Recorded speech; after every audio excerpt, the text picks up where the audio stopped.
I'm a software engineer who specializes in building resilient, scalable, and maintainable systems by leveraging asynchronous architecture, modern tools, and a security first mindset with a strong focus on building cloud native applications using React, Node.js, PostgreSQL. I have experience working with containerized environments, continuous integration pipelines, and modern DevOps practices to ensure applications are scalable and product ready. I'll be explaining my approach step by step, highlighting how I analyze requirements, design cloud friendly solutions, and implement clean, maintainable code. My goal is to present my thought process here. We had a Node.js server on an AWS that synchronized documents from an Adobe Forms API hosted on Oracle. Some documents were skipped because the Oracle side was slower to process since Node.js runs on the V8 engine and uses a single threaded non blocking event loop. It was ideal for handling high latency situations without blocking the main thread.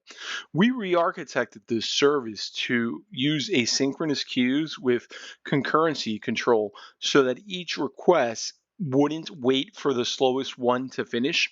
Instead, responses could arrive out of order and still be processed to make S3 deployments repeatable.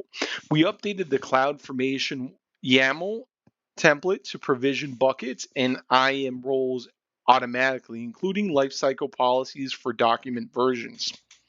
How does the team usually handle cross-service latencies? What role does async process play in that? We had a massive 5,000 line Node.js module that didn't fit our microservice approach. Since Node.js is built for scalability, and especially when database queries and APIs calls must run concurrently, it made sense to split into smaller services. While refactoring, we use control flow functions to manage order of async calls, ensuring that dependent services completed before moving on. Has the team moved from monolith to microservices? How are those transitions coordinated? On a greenfield project, we had to align Node.js and front-end Angular. Angular, being a TypeScript-based MVC framework, handles the interactive UI, with Node.js handles scalable API endpoints. We set up clear API contracts, Postman collections, and REST client async flows to verify both synchronous API calls and asynchronous calls. Does your team usually handle front end, back end in house, or are those split across teams? We were mid upgrade from a Node.js 14 to 22 when the lead left, and we had to audit the code and dependencies to ensure backwards compatibility with event loops, async APIs, and libuv drive driven IO. Since Node.js is single threaded, we paid special attention to heavy computational tasks that could block the loop, breaking performance. When the team upgrades runtime environments, is a stage rollout or or is it all at once used? We received a security alert about a high severity vulnerability in an outdated dependency. We tasked with our code base, and updated the dependencies without breaking our service. Since Node.js has a robust ecosystem, we use npm audit to quickly identify the vulnerable packages and then upgrade it. Ensuring all unit tests passed to confirm the fix hadn't introduced new bugs. This proactive approach helped us maintain service integration.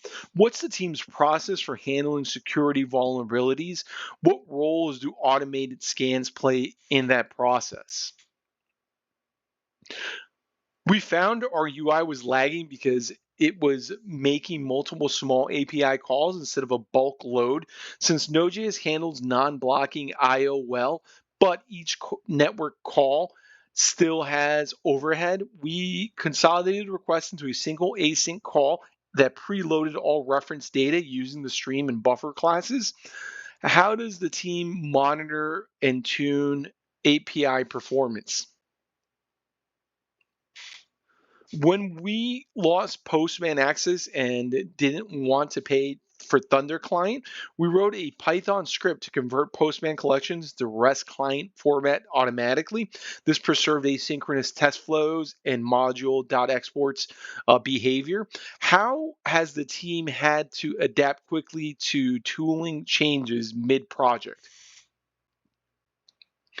Once a UI bug shows user object instead of a real data, we trace it to a type of mismatch between async JSON data and a string field. Since Node.js doesn't wait for async calls before continuing, we displayed the object preference reference before the promise resolved. Fixing the type handling was what solved it.